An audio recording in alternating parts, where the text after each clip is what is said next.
रामायण ये नाम सुनते ही हम सबके मन में एक पूरी कहानी आ जाती है। लेकिन एक पल को सोचिए, क्या ये सिर्फ एक प्राचीन कथा है या इसमें हमारे ही मन के भीतर जो युद्ध चलता रहता है उसे जीतने का कोई राज छिपा है। आज हम रामायण को एक बिल्कुल नए नजरिए से देखने वाले हैं, आंतरिक शांति पाने के एक नक्शे के तौर पर। तो सवाल ये है कि क्या रामायण केवल इतिहास है या फिर ये हमारे अंदर की शांति तक पहुंचने का एक नक्शा भी हो सकती है। देखिए, ये जो हमारा आज का विश्लेषण है ना, ये रामायण को हमारे मन के भीतर की ही एक प्रतीकात्मक यात्रा की तरह देखता है। इस नजरिए का मूल आधार ये है कि रामायण असल में आत्मा की अपनी कहानी है। एक ऐसी कहानी जिसमें आत्मा अपने ही अंदर के राक्षसों से लड़कर शांति को वापस पाने की कोशिश करती है। मतलब ये कि इस कहानी का हर किरदार, हर मुश्किल असल में हमारे मन की ही किसी न किसी आदत का प्रतीक है। तो चलिए इस आंतरिक यात्रा की शुरुआत करते हैं। देखते हैं कि इस सफर में शांति की तलाश करने वाले को सबसे पहले किस मुश्किल का सामना करना पड़ता है।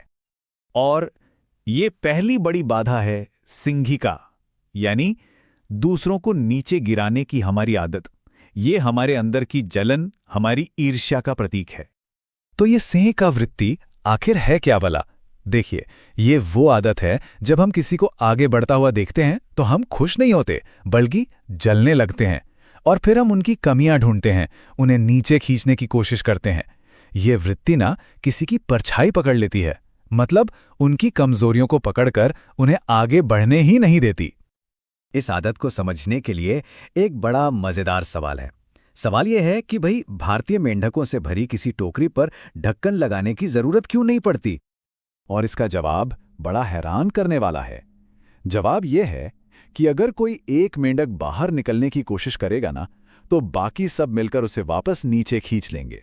यही तो है सिंही का वृत्ति, एक आत्मविनाशकारी सोच जहां किसी और की तरक्की देखी ही नहीं जाती। तो अब सवाल उठता है कि इस खतरनाक आदत का करें क्या? देखिए, वेदांत का रास्ता यहां बिल्कुल साफ है। वो कहते हैं इससे कोई समझौता नहीं, कोई नेगोशिएशन नहीं। अगर शांति के रास्ते पर आगे बढ़ना है तो इस आदत को जड़ से पूरी तरह से खत्म करना होगा, कोई और रास्ता नहीं है। चलिए, पहली बाधा तो पार हुई। अब अगली चुनौती, लंकिनी। ये प्रतीक है भौतिकवाद के मोह का, मतलब दुनिया की चीजों के आकर्षण में फंस जाने का। और यहीं पर एक बहुत दिलचस्प बात सामने आती है। देखिए, हर अंदरूनी दुश्मन से लड़ने का तरीका एक जैसा नहीं होता। जहां सिंहिका यानी ईर्ष्या को तो पूरी तरह खत्म करना था, वहीं लंकिनी यानी भौतिकवाद से लड़ने का तरीका बिल्कुल अलग है। वेदांत कहता है संसार छोड़कर भागो मत, दुनिया में रहो, लेकिन उससे चिपको मत, उसमें आसक्ति मत रखो। एक कहानी है दार्शनिक हेनरी डेविड थॉरो की, जो इस बात को बड़े अच्छे से समझाती है। हुआ यूं कि किसी ने उन्हें एक बहुत सुंदर कालीन और कुछ पेपरवेट तोहफे में दिए। अब हुआ क्या कि ये खूबसूरत चीजें ही उनके लिए चिंता का कारण बन गई। कहाँ रखें, कैसे साफ करें, कहीं खराब ना हो जाएं। आखिर में थॉरो ने वो कालीन लौटा दिया और पेपरवेट नदी में फेंक दिए। और जानते उन्हें कैसा लगा? उन्हें लगा जैसे आत्मा पर से कोई बहुत बड़ा बोझ उतर गया हो। यही तो होता है, भौतिक चीजें कभी कभी हमारी शांति में सबसे बड़ी बाधा बन जाती हैं। और अब हम पहुंचते हैं अंतिम युद्ध पर। यह है खुद पर विजय पाने की लड़ाई। ये लड़ाई है हमारे मन के 3 सबसे बड़े, सबसे गहरे भ्रमों के खिलाफ। तो ये 3 मुख्य दुश्मन हैं कौन? सबसे पहले रावण। ये प्रतीक है मोह का, अटैचमेंट का। हमारे सारे दुखों की जड़ यही है। फिर आता है कुंभकर्ण। ये है हमारा अहंकार, हमारा ईगो, जो तब जागता है जब हमारे मोह पर, हमारी किसी अटैचमेंट पर चोट लगती है। और फिर तीसरा है मेघनाद, यानी हमारी इच्छाएं, हमारा काम, जो कभी खत्म ही नहीं होती। और ये कहां से पैदा होती हैं? उसी मोह से। मतलब ये तीनों एक दूसरे से बहुत गहराई से जुड़े हुए हैं। तो इस अंदरूनी जंग को जीतने की स्ट्रैटेजी क्या है? देखिए, जड़ पर यानी रावण पर सीधा हमला करने से पहले उसके रक्षकों को, मेघनाद यानी इच्छाओं को, और कुंभकर्ण यानी अहंकार को जीतना होगा।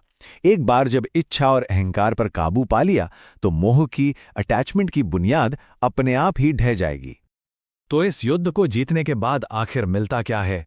क्या है शांति का ये मार्ग? और आखिर में ये वेदांतिक रामायण हमें यही सिखाती है कि असली जीत किसी राज्य को जीतना नहीं है, नहीं, असली जीत है आंतरिक शांति को पाना, अपनी आत्मा को उसके असली स्वरूप से वापस मिलाना। ये सिर्फ राम और सीता का मिलन नहीं है, ये आत्मा और परमात्मा का मिलन है। तो रामायण हमें एक नक्शा तो देती है। अब सोचने वाली बात यह है कि किसी भी व्यक्ति की अपनी शांति की राह में कौन-कौन से अंदरूनी राक्षस खड़े हो सकते हैं। वीडियो पसंद आए तो साइकोजीनियस चैनल को सब्सक्राइब जरूर करें